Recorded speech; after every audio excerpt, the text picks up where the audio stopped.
അതെ, ഇന്ന് നമുക്ക് ഈ ഹാൻഡ് വാഷിന്റെ ബോട്ടിലിന് ഒരു മേക്ക് ഓവർ കൊടുത്താലോ? അതിനു മുന്നേ ഒരു കാര്യം കാണിച്ചു തരാം. ദാ ഇത് കണ്ടോ, നല്ല ഭംഗിയിലെ പൂ പോലെ ഹാൻഡ് വാഷ് ആണേ. അപ്പൊ നമ്മുടെ ബോട്ടിൽ ഇവിടെ കഴുകി വൃത്തിയാക്കി എടുത്തിട്ടുണ്ട്. ഈ ചുളിവുകളൊന്നും നിവരണില്ല കേട്ടോ. അപ്പൊ ഇന്നത്തെ വർക്ക് ഈ സെല്ലോ ടേപ്പിലാണേ.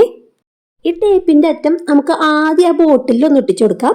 എന്നിട്ട് ഈ ടേപ്പ് ഒന്ന് ഇങ്ങനെ വലിക്കാട്ടോ. പിന്നെ ബ്ലൂ കളർ ഗ്ലിറ്റർ ഇവിടെ എടുത്തിട്ടുണ്ട്. അത് നമ്മുടെ സെല്ലോ ടേപ്പിൽ ഇതാ ഇതുപോലെ ഒന്ന് ഇട്ട് കൊടുക്കാം.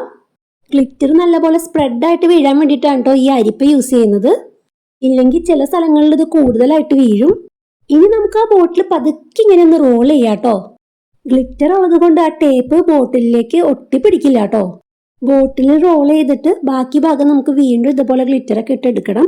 അത് കഴിഞ്ഞ് വീണ്ടും ഇതുപോലെ റോൾ ചെയ്ത് അറ്റം വരെ എത്തിക്കണം.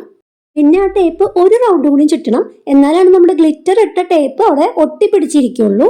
അടുത്ത നമ്മുടെ വർക്ക് വരുന്നത് ഈ സ്റ്റിക്കറിലാണ്.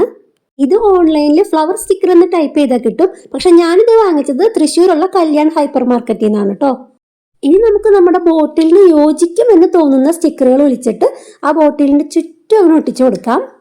ഈ ഫ്ലവറിന്റെ സ്റ്റിക്കർ കാണാനായിട്ടൊരു പ്രത്യേക ഭംഗി തന്നെ ഉണ്ടല്ലേ.